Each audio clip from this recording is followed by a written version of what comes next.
Hey Blue Bunny Nation, welcome back. It is Blue Bunny Gamer Girl here. And today I'm so excited, I'm so happy, and I'm so honored to be at 50 subscribers. I know that it may not seem too much to some people, but to me it's just that's amazing. I love it and I can't wait to do more for you guys. But today I do have a story time. In one of my videos that I posted, it was called Graduation Story Time. I had mentioned that I had gotten into a fight with my dad before he died. And one of my subscribers asked me, how did I cope with that? How did I deal with the stress of arguing with him before he died and not really mending that relationship? Well, first off, I would just like to tell you how the fight began with him and I. One day I was in school, and at the time everybody had flip phones and everybody had all these cool phones and everything. And so I asked my dad if I could get a cell phone, and he told me, sure, your uncle is bringing cell phones, so you can pick out of the box of cell phones that he has and, choose the one that you want. So I usually spent the weekends over my grandmother's house, and it would be so much fun. So I picked the cell phone out that I wanted, and on Sunday I went over to my mom's house. I put it in my backpack, and a couple hours of me being at home, I pulled my new cell phone out, and I was so excited. And my mom got very annoyed. Well, not annoyed. She got very upset and mad that my dad didn't confront her or ask her if I could have a cell phone before he chose to give me or let me pick out of the magical cell phone bin, or so I thought it was at the time. The next weekend came. It was Friday. My dad picked me up from school, and I was really liking my cell phone. Now, don't get me wrong. This cell phone had no minutes. It had no Wi-Fi on it. I don't know what I was thinking at the time. I was just excited that I had a new cell phone. But as I was over my grandma's house, my mom, she gave me a call to check on me. And I guess the anger was still festering in her that she didn't know where the phone came from or where it had been. And I was walking into my grandmother's kitchen one day, and I remember my uncle, or one of my uncles, bringing in this box of cell phones. It was literally a box filled with cell phones. And at that point, I kind of got really suspicious. I thought that he had a new job or something like that, because at the time he worked with assisting the elderly and all that other stuff. So I go home that Sunday, and my mom looks at me and she sits me down and she says, "You know what? I'm gonna say Bunny. That's my name here." So she says, "You know what, Bunny? You really need to think about this cell phone." And I was just like, "Okay, what do you mean? Think about the cell phone? I have a new cell phone." And she was just like, "Yeah, but you need to think deeper of where the cell phone came from, why the cell phone has no serial number, who had the cell phone before you did, was there a case, was there, usually when you buy a new cell phone, you get some type of warranty or some type of receipt or, something like that." And when she told me that, like, a couple more days passed, and I really thought, like, damn, it really didn't come with any receipt. He just gave it to me. So I went back to my mom and I was like, "You know what, Mom? You're right. I don't know where this phone came from. At least let me call my uncle to say, to thank him for, like, letting me have it." And she was just like, "If there's no receipt, then, like I said, you need to dive a little deeper into where he got the cell phone." And then it hit me. No serial number, no receipts. He was stealing these cell phones that he was giving out to people from his job, since he worked at a place that assisted elderly people. Young people come and go to see their grandmothers, their mothers, their fathers, everything like that. And my uncle literally went around the place, taking the cell phones, picking them up, putting them in this box, wiping all the information from it, and just giving them to random people. And when that dawned on me, I talked to my mom about it, And she was really in disbelief. She was in disbelief as well. So I called my grandma, and I started talking to her because my dad did live with my grandma at the time.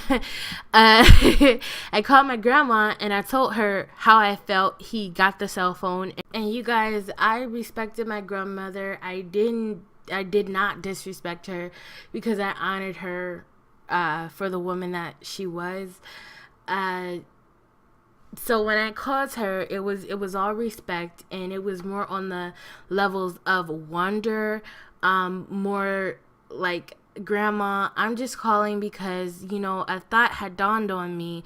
There is nothing in this phone. There's no SIM card, which is basically a card that's supposed to come in the phone so you can save the memory.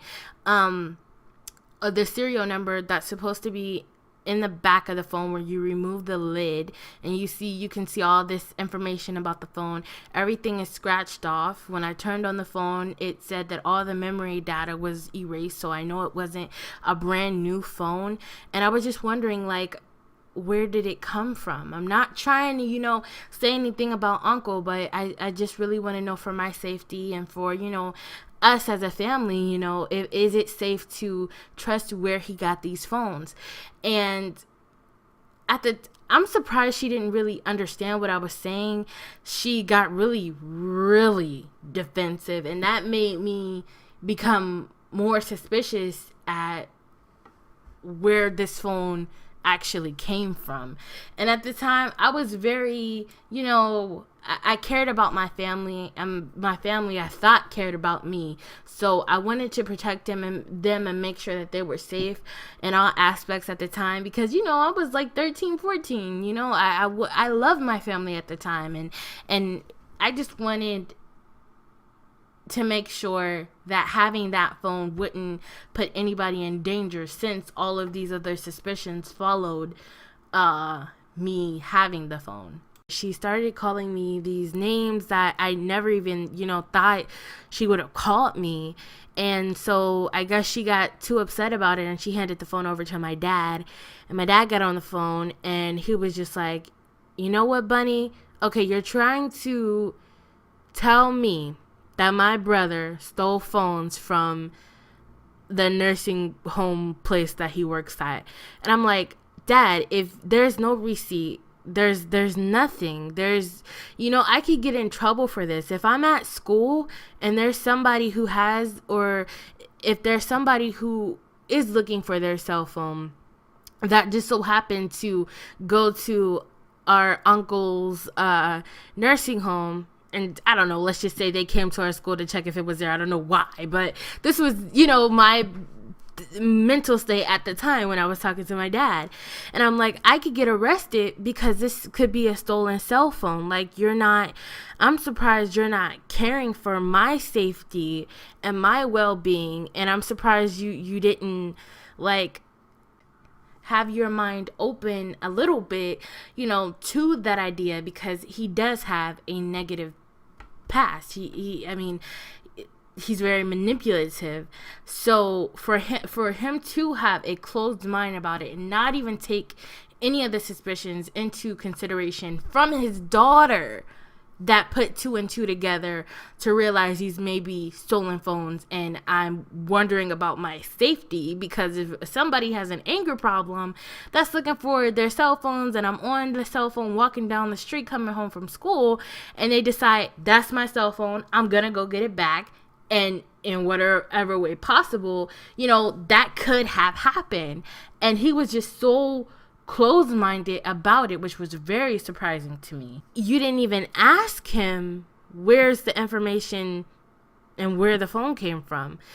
And after that happened, that lasted for about a good 15 minutes of me just saying, Dad, just listen, hear me out. We may need to return the box of cell phones that, he has, or he's given Grandma to the police, because I don't want Grandma to get in trouble either. And that's when a whole freaking volcano, eruption, earthquake, tornado, tsunami, whatever you want to call it, it hit. And what happened next, I wasn't expecting. Now, my dad is really old fashioned. He handled things in a really old fashioned way. And once you messed up with him, it wasn't just a regular punishment. It wasn't just go to your room. It wasn't just you lose your tablet or your cell phone for a month. It was he would leave out of your life for a couple years, 10 to 15 years. He would just leave your life. No phone connections, no anything. Now, in the back of my mind at the time, I was like 12 or 13. I knew this. And what came out of his mouth next, I wasn't prepared for, and I wasn't ready. He basically told me, you know what? Who put this in your mind? Who made you think this way? And I was like, Mom, she didn't make me think anyway. She just brought reality to me. She let me know that, these cell phones could be stolen. And these were his exact words. He was like, well, your mother is stupid. Your mother is an idiot. She's a stupid, I don't even want to say it.